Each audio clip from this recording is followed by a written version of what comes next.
You're listening to Clearview Today with Dr. Abadan Shah, the daily show that engages mind and heart for the gospel of Jesus Christ.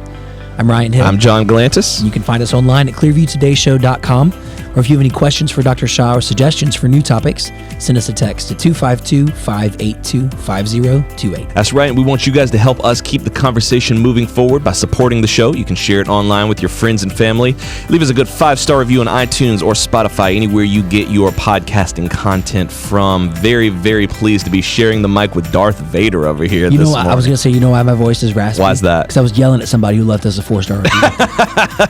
I'm just kidding. That's not true. He lost his voice just That's absolutely scolding someone dreadfully. What's going on, man? How's it going on in the vocal range department? It's very low. Yeah? Very low right now. Lock the doors and turn the lights down low. Turn the lights down low. So, are you contagious, or you just got a little respiratory allergies. thing? Just allergies, man. Look, it gets colder. Look, this precious winter of yours, man, it takes no prisoner. We're not in winter yet. That's why I like winter. You like winter, not the fall time. Because nothing blooms in winter. Things bloom in spring and fall. Okay. Spring is all the flowers. What blooms Everybody, in the fall? Ragweed. What is that? It's Ragweed? Ragweed. Two terrible words making up something good? Ragweed. Ragweed does this to my voice. What is ragweed? Ragweed. Hold on 1 second. Ragweed pollen allergy. That's what you got? That's it. That's what you got. That's that the blooms one in the right there. fall. Look at that, the hateful thing. But it's green. Okay. How is it blooming in the fall when it's green? Most things that bloom are green. No. Most things that bloom are green. Yeah. Okay. So anyway, I'm fine. I just, I'm bad. Well, I know what. Yeah, I know what can cheer you up. How about $1 million buckaroonies? I do love $1 million. Oh man, and that's also green. Oh yeah, that's true, man. It is also green. Hey, look, you know but what? I'm not allergic to $1 million. You know what Kermit the Frog said? It's not easy being green, It's brother. not easy being green. $1 million. Yes. But you have to. Let me have it. But you have to Now. spend. Oh, Sorry. That's okay. I just need to get my checkbook. $1 million, but you have to spend it in 30 minutes. As soon as you get the million, like you accept it. Right, just like that. It's in your checking account. You have 30 minutes to spend every bit of it. If you fail, you lose the money and owe $50,000. Wow. Yeah. Do I know this is coming? Like, can I prep for this? No, the genie appears to you. The genie just appears to you just right now. And it's like you take this wish or it's gone forever. Yeah, I would say he'll give you like 5 minutes to think it over. But you got to accept. By the time you accept, 30 minutes begins, and you have to spend every penny. If you go a little bit over, you're fine. Yeah, I take it. But you can't spend like $1 billion. You can't like buy like a $300 million yacht. No, I take it. You'll take it? I take it. What would you buy? I put it in the bank. That's not spending it. I can't.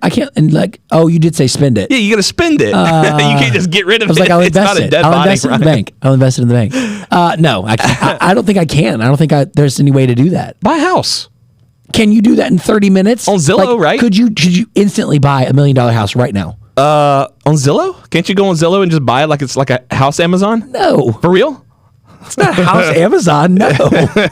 What? No, you just that's like the thing. schedule a That's walkthrough and you got to talk to an agent and you like go through a realtor and you Imagine- you can't just, imagine- like put it on layaway. No. Imagine being a real estate agent and someone comes up, he's like sweaty and stuff. I need to buy this house now. Right now. I got 15 minutes left, dude. I'll So buy it you want right. to see it? No. And then you're stuck with a house you don't even hardly if want. I could prep for it, like have these people on standby, then yes, I would take that. But if I've got to like just right then, you got 30 seconds, Yeah, it's 30 hard. minutes, and the clock starts now. I don't think I could do that. Yeah, because that's my first. Yeah, that was where my mind first went to was I'll just get a house. Right? Yeah, just. But a I don't know if I $1 million can house. buy a house in 30 minutes. I don't think I can And buy then a house in 30 minutes. Yeah, I wouldn't do it. I also wouldn't take the money. I don't think I would be willing to, but I don't think I am able to spend it. In I'm 30 just minutes. not that good on my feet. Yeah, I'm just not that good on my feet. I don't think I you could do can it. you can be like, oh, I'll just go to the grocery store and buy $1 million worth of groceries, but then it's like you just you just wasted $1 million. Drive to the dealership and be like, I need $1 million worth of cars now. Yeah, I mean, I guess I could get. See, that's the thing. I could go to the dealership and just buy. But then what am I 4 or going to 5 do? cars, What but am I gonna do just with all don't that? want those. I don't want all that. I don't want all that. I don't know. I want a house. I don't know. Why does it take time to buy a house? Could you buy land in 30 minutes? I don't think you could buy land in 30 minutes. I don't even know who to buy land from. Who do you Right. see about land? You go to the land store? Yeah, the land are us. We were not trained for this in school. Public school didn't do me no favors. Write in and let us know if you would take this deal. And if you would, how would you spend it? 252-582-5028. Or you can visit us online at clearviewtodayshow.com. Stay tuned. We'll be back after this. Hey, what's going on, listeners? My name is John. And I'm Ellie. And we just want to take a second and let you know about Dr. Shah's new book on the market right now called Can We Recover the Original Text of the New Testament? Boy, that is a long title.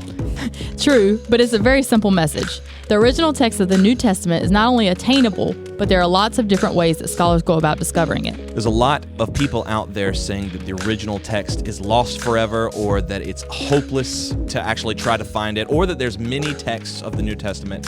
But alongside Dr. David Allen Black, Dr. Shah has actually compiled papers from some of the world's leading experts in textual criticism, including one written by himself on various methodologies for extracting the original text. And listen, if you're interested in textual criticism, this book is a great introduction to the field.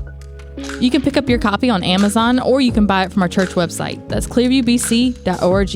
We're going to leave a link in the description box so you can get your copy today. Love that. Ellie, let's hop back in. Let's do it.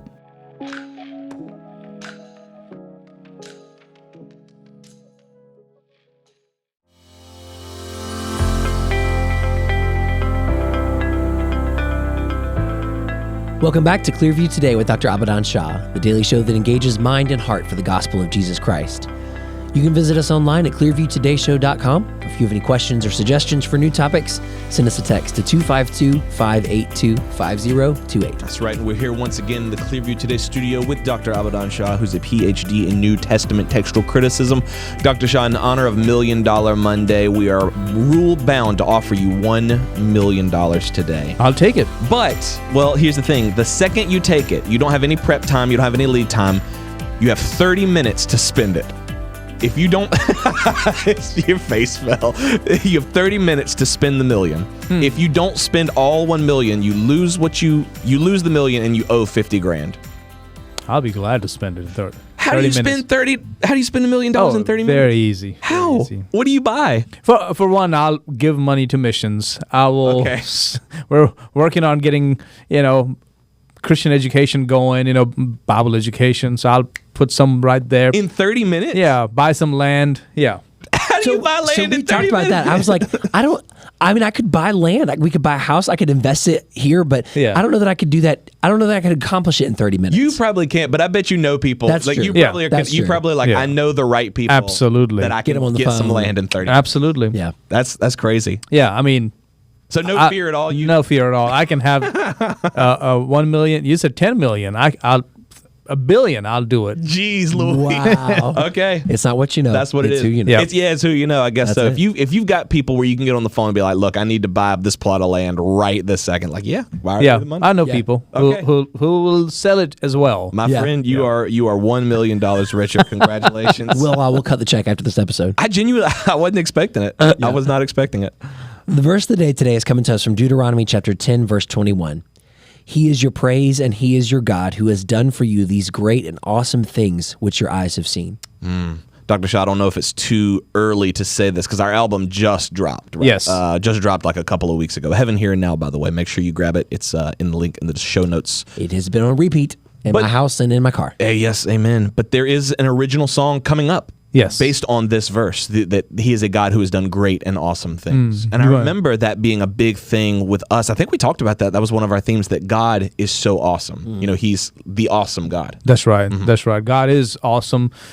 And the more you glorify him, the more you lift him up, the more he blesses you to have the opportunity to glorify him. It's like a circle. The more you glorify him, the more you talk about his awesomeness and how, especially when it comes to salvation, the more he is glorified. That's right. Would you say our God is an awesome God? He reigns from heaven above with wisdom, power, and even love. You just transported me back to the 80s. Man, that was like deep in the archives.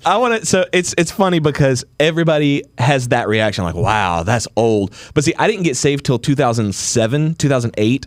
That song was not on the radar. Yeah. So we did it as a VBS song a couple years ago. Or I think you guys remember that. It was like 2 years ago. My son was really little, and I heard it and I was like, this song is kind of song's a slaps. banger. This Yeah, is this like good. it just loops over and over, but it keeps building, Yeah. keeps Yeah. building. I was like, this sounds great. We should do. And Dr. Shaw was like, we are not doing that. It's so old. No.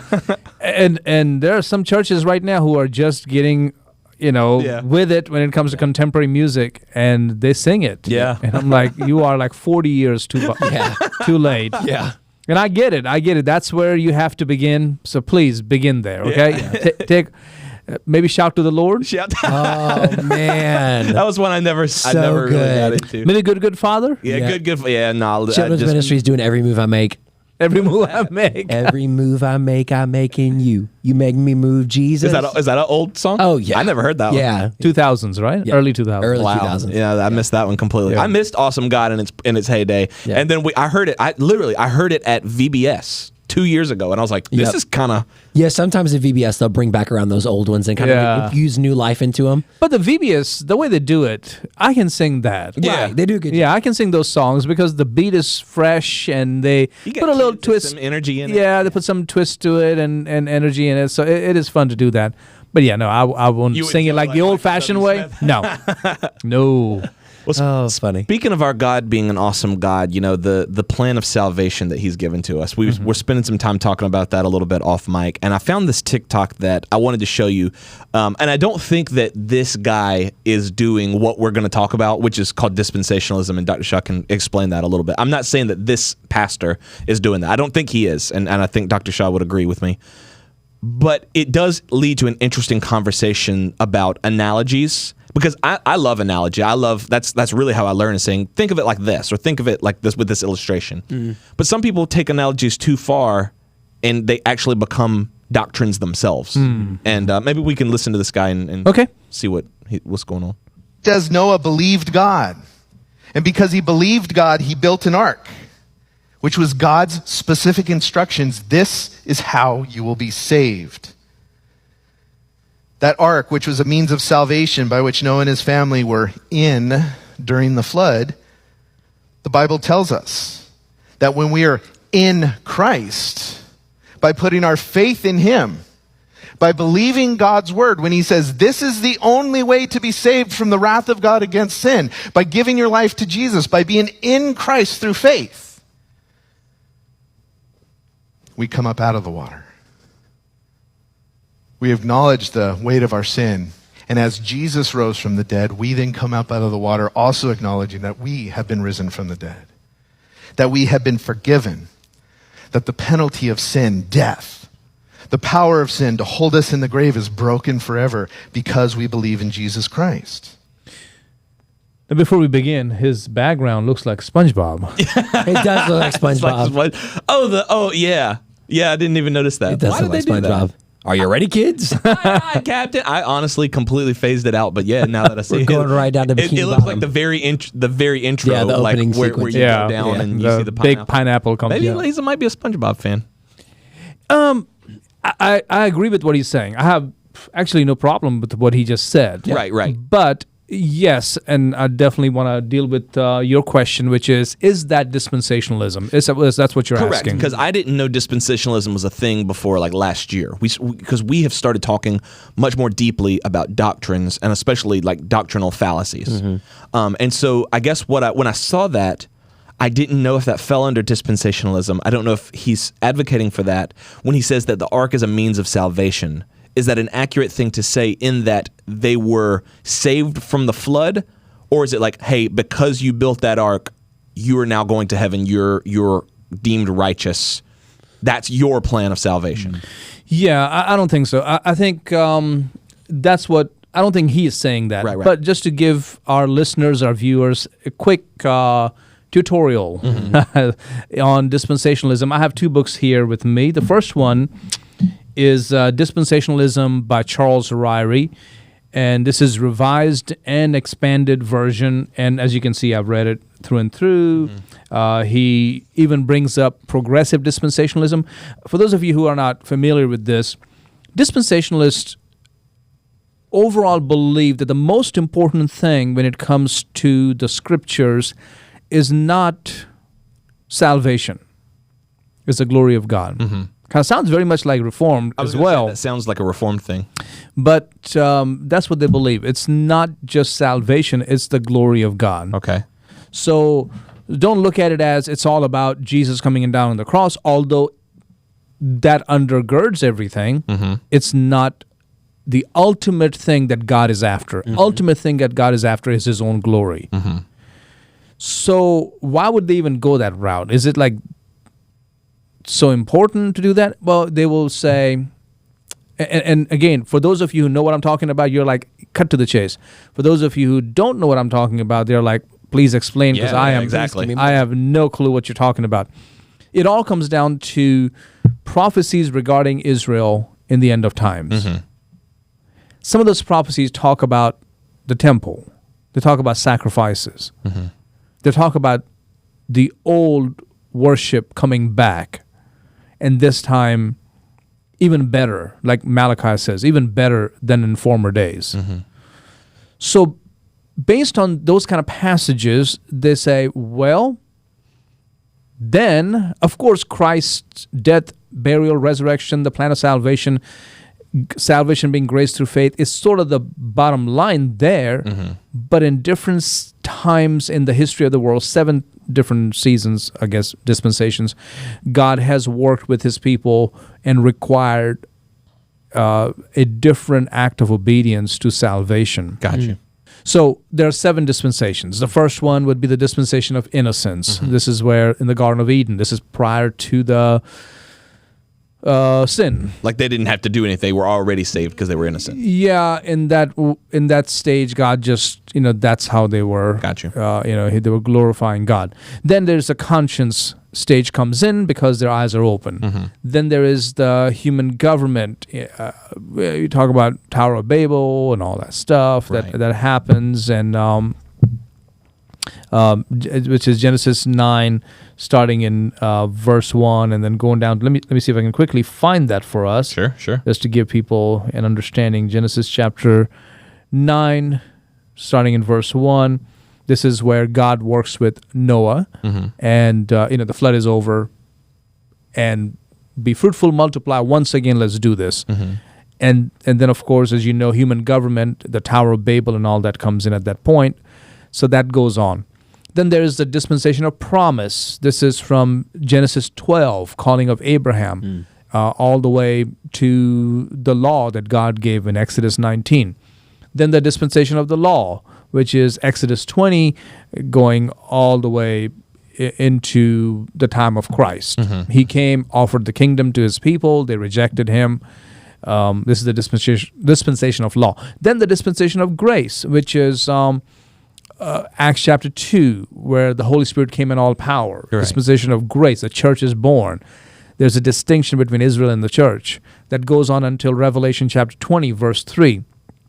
And then finally comes the millennial kingdom, which is the final dispensation. So when people say that, they say, like, right now we're living in an age of grace. We're living under grace. Yeah, that's like a dispensationalism, dispensational lingo, I guess I should say. Whereas the implication being, before this, we would have had to follow the law. That's how you're saved. But now we don't have to because we're under grace. Even then, they will acknowledge that it's not the law that saves you. It's simply following, this is your responsibility, and you will fail. There's a judgment, and then there's grace to move on. Okay.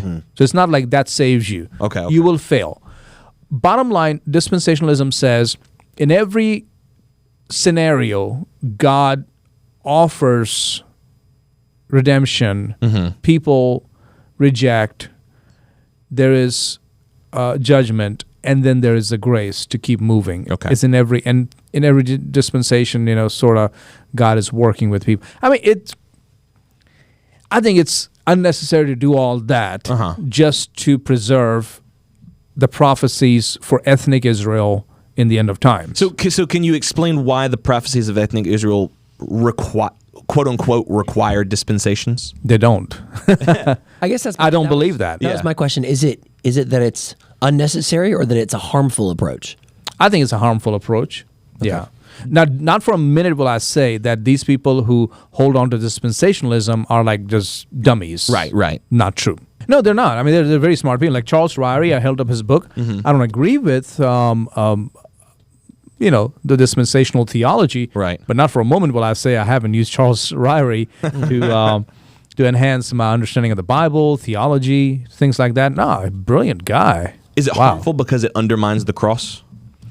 I don't think they're trying to undermine the cross. They're trying to do several things. Number one, they're trying to make sure the literal hermeneutics is maintained.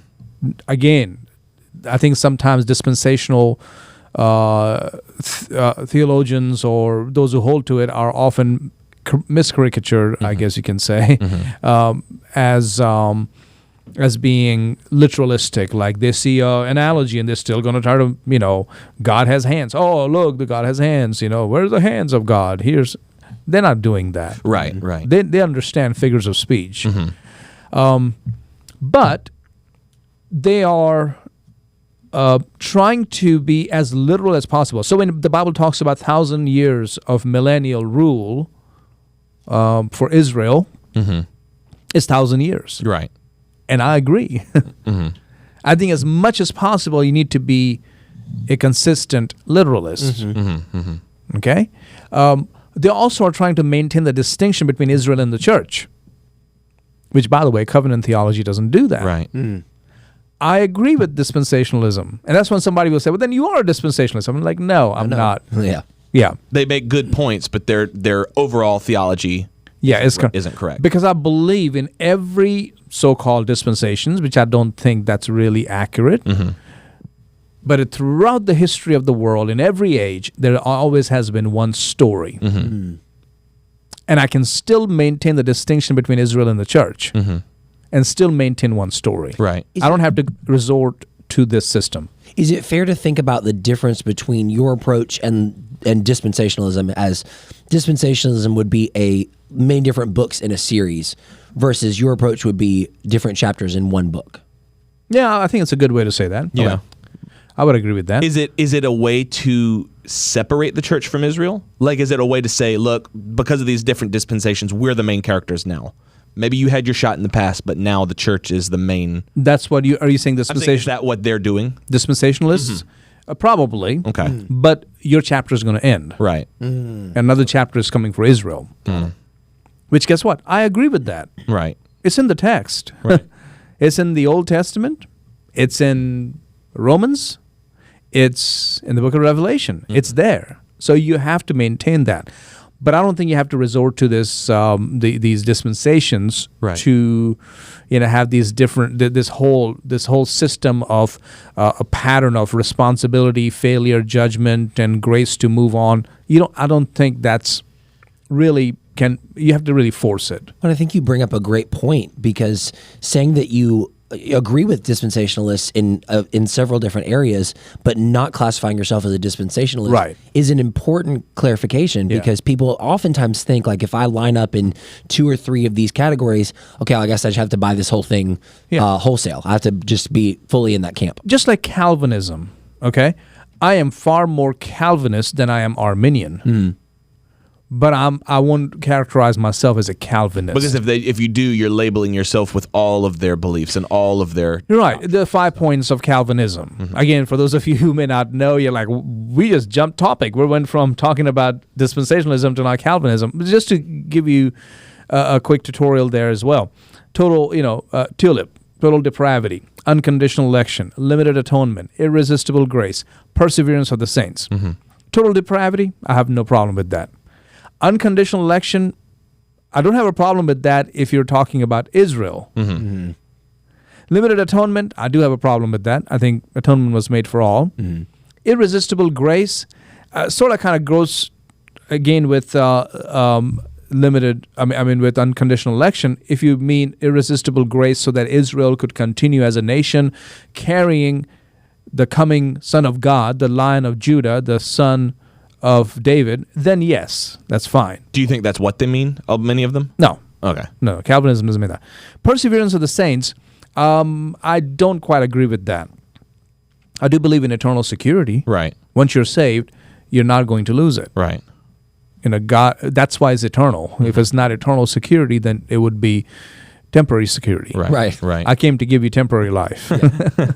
As long as you do good, I'll keep you going. Perseverance of the saints, somebody had talked to me about this recently, is more about like you're going to come back to God before it's over with. And that's not always the case. There are some people who may not come back to God, and God may just take them home with him. Right. Yeah. Okay. That happens. The Bible even talks about that. Right. People that God took took home, like in the Corinthian church, who were disregarding the Lord's Supper, and it was not just about the sacrament, so to speak, because it's not a sacrament, it's an ordinance, but they were doing things that were so contrary to the family meal, and the meal was Jesus, and that for that reason, some of you are sick and some are dead, and some are asleep. So so they wouldn't have come back to God in their lives. I mean, they couldn't because they were gone. They're gone. Yeah. So perseverance of the saints, maybe not. Yeah. As much. So there are some precepts, or there's some, maybe not precepts, there's some points you'll buy into and some that you don't. Right. Same with dispensationalism. Same with dispensationalism. I like Walter Kaiser. Walter Kaiser, I lean heavily on his work, but doesn't mean I'm like a Kaiserite or anything. Right. But he came up with a system called evangelism. Evangelism says it's really his promise plan of God, where there is one story. And yes, you need to read it literally, the single literal meaning. I agree with Walter Kaiser, but I also think there is room for double meaning. I think there's room for the fuller meaning. I think there is a room for that. Walter Kaiser may be a little more restrictive on that. And Walter Kaiser also maintained a distinction between Israel and the church, which I also maintain. Right. But I'm not sold out to Walter Kaiser. In every area. And he was dispensational? No, he wouldn't characterize himself as a dispensationalist. Okay. I guess the another question I have, I know we're running short on time, so maybe this could be like a lightning round answer, but is your major disagreement with dispensationalism because there's not enough biblical evidence to support it, or because it's logically inconsistent, or it's logically it doesn't work out? I would say not enough evidence to support it. Okay. But I don't go to the covenant theology camp either. Got you. Okay? The reason I don't go there is because they don't have a distinction between Israel and the church. Right. That's why I don't hold to covenant theology. Whether it is the newer form of covenant theology or the older form. Because again, in dispensationalism, you have the classical, like the Darby and Schofield type. Then you have the revised, which is more like Charles Ryrie type. Then you have the progressive, which is more like the Craig Blazing and Darrell Bach type. Those are different. Dispensationalism has sort of evolved. Right. So has covenant theology is also evolved. It's gone from like the strict, the same story, and which is what I agree with. Right. But then they know Israel, and then they bring up passages like, not all Israel is Israel, like Paul says, or, stuff like that. But I think taken in the context, they're wrong. Yes, always that was the case. Not all Israel was Israel, but God did choose those people and gave them certain promises and certain blessings that he said he will fulfill them, and they were unconditional promises. So there are covenants that God made with his people that were conditional, and then they were unconditional. Mosaic covenant sort of conditional, but then there's the new covenant, which was unconditional. The covenant God made with Abraham, unconditional. He was asleep. Yeah. That's when God made that covenant with him. Do you find that scholars, or even just lay Christians, and we really got to wrap up, but do you find that they are so eager to be in a camp that they will, like, I don't really agree with that, but I'm going to just not think about it. I'm just going to not ignore it. It's easier to just pick a camp. Yeah. It's easier to just say, oh, I'll go with David Jeremiah. And I like David Jeremiah, but he's a dispensationalist. Yeah. And he's great. Man of God. I mean, wow. He's on Truth Network as well. But I don't have to necessarily say, oh, I'm a follower of that. I've gone to hear him preach and loved it. Great job. I mean, he talks about the end times, does a wonderful job. So he talks about distinction between Israel and the church. I cheer him on. I may not agree with other things, but I don't think he kind of focuses on those other things anyways. Right. Because I think he also realizes that this may not be something to really push when the benefits are very meager. Yeah. So let's just talk about the end times are going to be bad. God has a plan for Israel. Stand with Israel. And I'm like, amen. Yeah. covenant theology guys, when they preach and they talk about Christ being the center, the focus, he is the one through and through. I'm like, great. Yeah. Preach on, because that's 100% true. Typology, yes. I'm preaching through Judges. You're talking about typology. It's great, great, great. Israel is a type of Christ. No. Yeah. And here's where we part company. This is where we part company with the covenant brothers. Yeah. It's so helpful for people to hear that, though, because I think, John, you hit the nail on the head. People are eager to belong to a camp, and we fall into this false line of reasoning where we just have to buy into whatever that camp espouses. Like, if I line up here, then I have to believe all of these other things because they're attached. Well, no, that's not true. And I can imagine there's some frustration out there because I'm listening to you talk, and so there's people who even still they can't get their mind around it. So they're like, "So you're not a Calvinist?" It's like, "No, I'm not a Calvinist," but you agree with Calvin, some, but not all of it. Yeah, and it's like, so, but you're not a dispensationalist, but you agree with them. I agree with some of it. I think Calvin himself would not be the 5-point Calvinist that we made him out to be. Yeah. But I think that leads to people the frustration. They're like, just what are you? And it's like, I'm a Christian now. I'm a Christian who thinks. I don't know. Exactly. I'm a Christian. And I know it's hard for some people to have that way of thinking that I do because they haven't studied. Yeah. I'm not saying I'm the only one who does this. There are others who do. So hopefully this radio show will help you go, wait, okay, this helps. Yeah. That's right. Hopefully you guys enjoyed today's episode. Write in and let us know what you took away, 252-582-5028. Or you can visit us online at clearviewtodayshow.com. Don't forget you can partner with us financially on that same website. Scroll to the bottom, click that donate button, and let us know it's coming from our Clearview Today Show family. John, you got anything you want to plug at the end of the episode today? 100%. The album is still out, still going strong. Heaven Here and Now. Make sure you pick up your copy on iTunes or Spotify today. Also, really, you can get it anywhere digital music is sold. Also, Dr. Shah and Nicole's book, 30 Days of Praying for America, is available on Amazon. We're going to be talking more and more about this as we get closer to Election Day. Make sure you pick up your copy today so you can follow along. That's right. Great resource for you and for your loved ones. Make sure you guys jump in the rest of the week. We got great episodes planned for you. We love you guys. We'll see you tomorrow on Clearview Today.